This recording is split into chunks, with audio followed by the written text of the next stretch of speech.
So Ohio State and Michigan played in their rivalry game the other day, and we're going to use stats and video in Huddle SportsCode to break down why Ohio State won.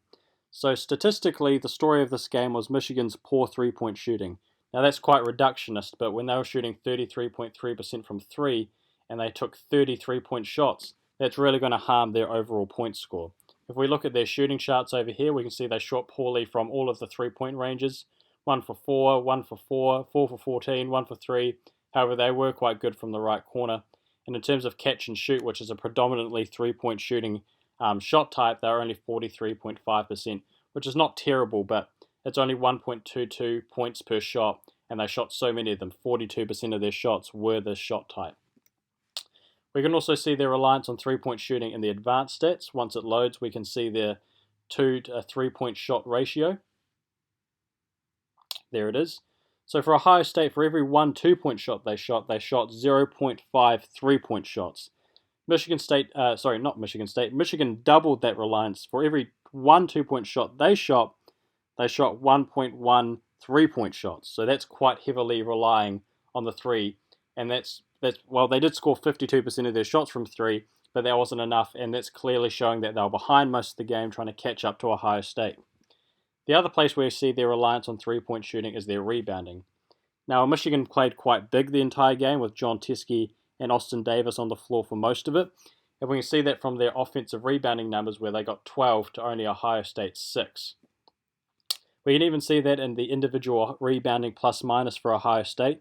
For example, even though Caleb Wesson scored 23 points and was really good shooting the ball, he was still negative 11 in rebounding plus minus when he was on the floor, whereas other players like CJ Walker were negative 12 and negative 12 and stuff like that. So all around, Ohio State was really poor rebounding the ball, but Michigan's reliance on those big players on the glass really hurt them in their offensive actions because they weren't able to space the floor, which we'll get into in the video. So that's the story of this game.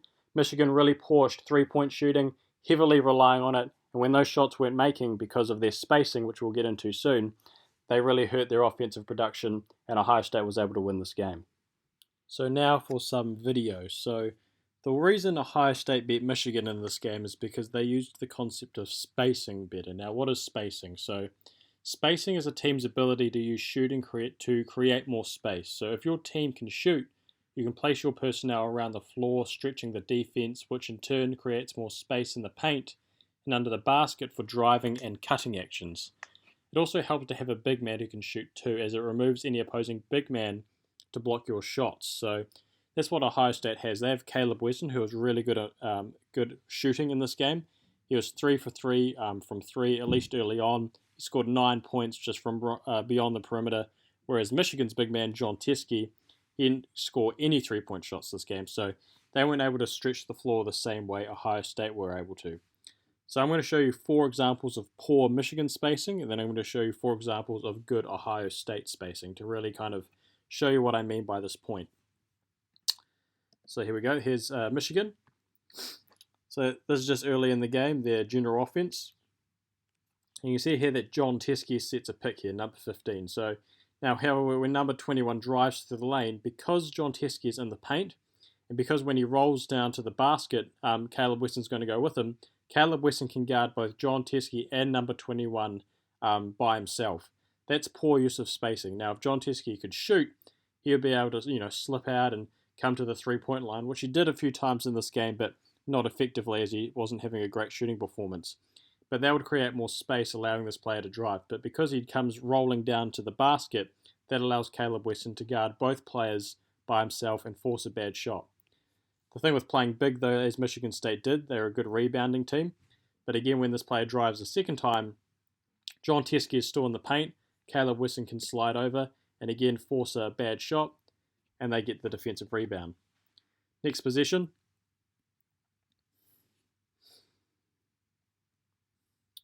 When it comes over to the right wing, you can see when this player comes and drives from the right-hand side down towards under the basket, because John Teske is in the paint again, right under the basket, Caleb Wesson can again slide over and block this shot.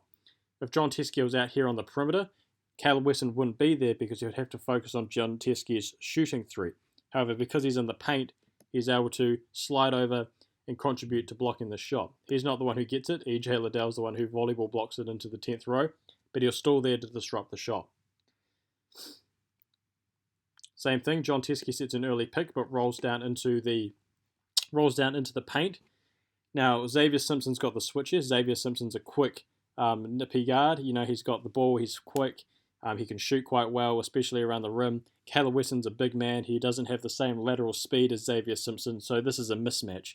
Ideally, Xavier Simpson would be able to drive to the basket here and make the most of his speed advantage. But because John Teskey is under the basket here and in the paint, he can't do that. There's no space there. You've got Caleb Weston, you've got Andre Wesson, and you've got Kyle Young who could slide over if necessary. So because of that, Xavier Simpson's forced to take a poor shot. And Ohio State, causes the foul, but that's a poor shot that Xavier Simpson would like to take back because of that mismatch where he could have driven to the basket. Final clip for Michigan I'm going to show is that Michigan ran a lot of horns action in this game with John Teskey and Austin Davis, number 51, who's the second player here. And they did this to force the switch here. Again, Xavier Simpson onto Caleb Wesson. But because of Austin Davis is in the paint, again, that's poor spacing. He's not over here on the perimeter, opening up more room under the basket. Kyle Young is able to move off his man and disrupt this floater shot from Xavier Simpson. And though they get the putback, because again, they've got that more dominant size, they're able to disrupt that initial action. So now I'm going to show you 4 examples of Ohio State spacing. So this is again early in the second half. And this is just an initial action where Caleb Wesson's going to set this high pick. But he doesn't roll to the basket afterwards. He stays up there, and with this high pick, Dwayne Washington's able to go down towards the basket.